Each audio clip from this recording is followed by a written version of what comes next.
Former Congressman Ron Paul believes the U.S. should stay out of the Ukraine. Here's what he told RT earlier today. Absolutely. I don't think we have any business there. The Europeans are involved. The Russians are involved.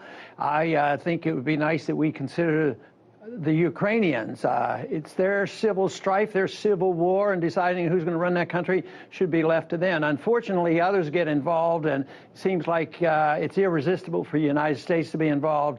But the majority of the American people right now are starting to agree with me on this issue. There's no sense in us getting involved.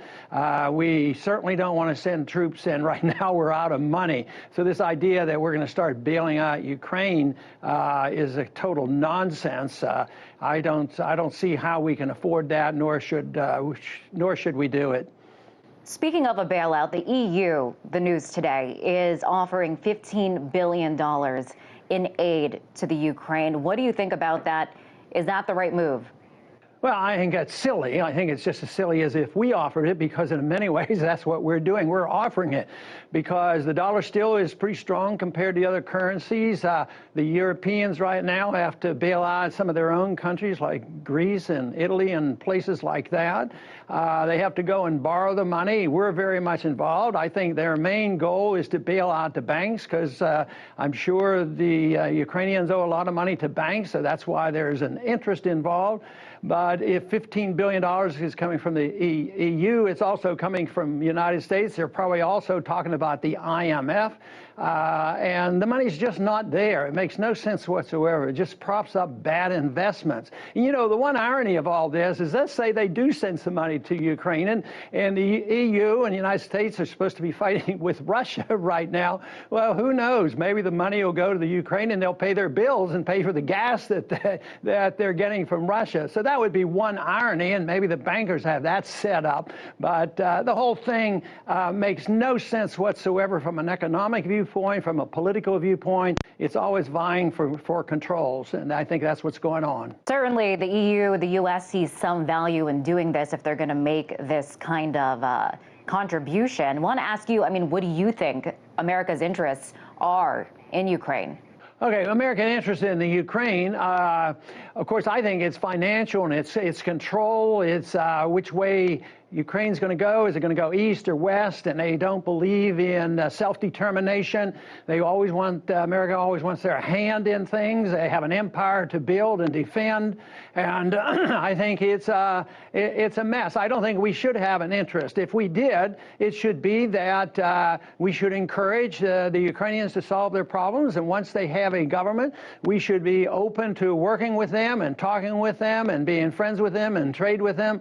But no subsidies and no military and no instruction, and don't tell people what to do.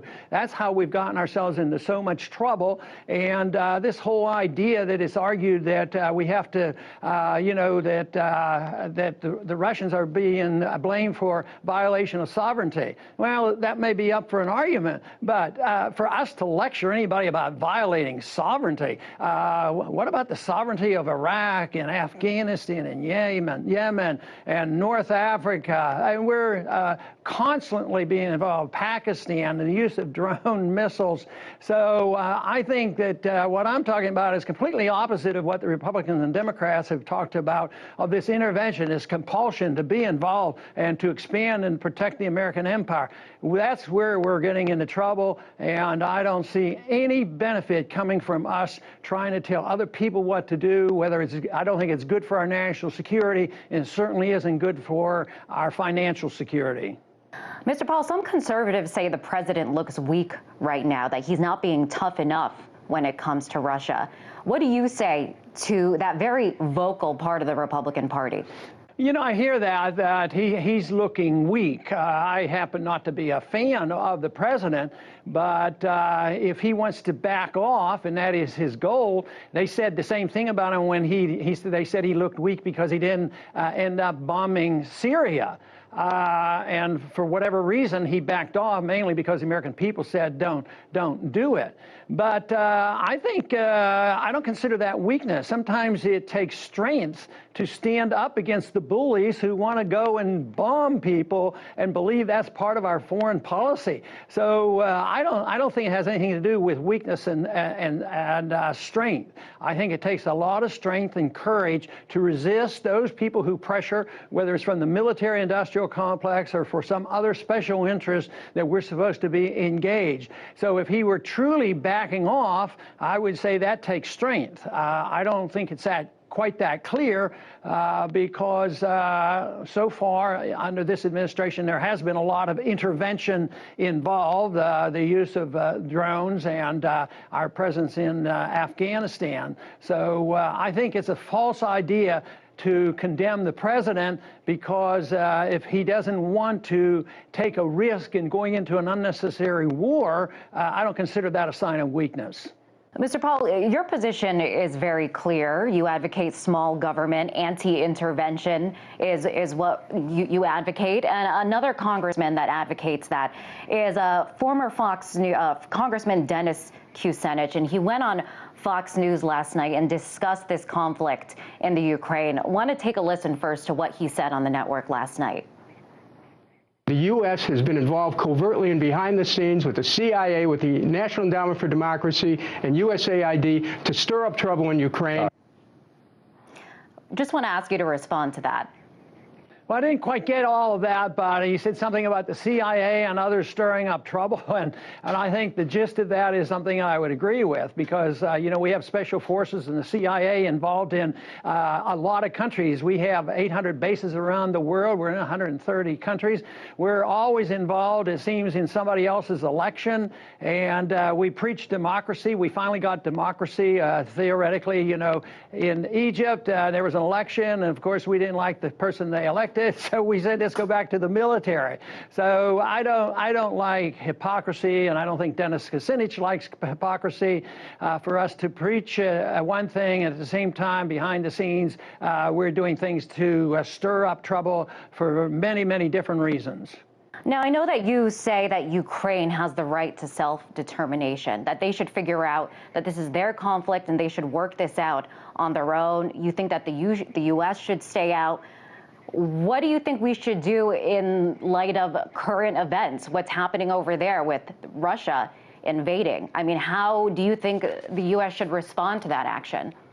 Well, that is more complex because it involves long-term history, what the association of Crimea and Ukraine has been with Russia. Their national security interests certainly are different.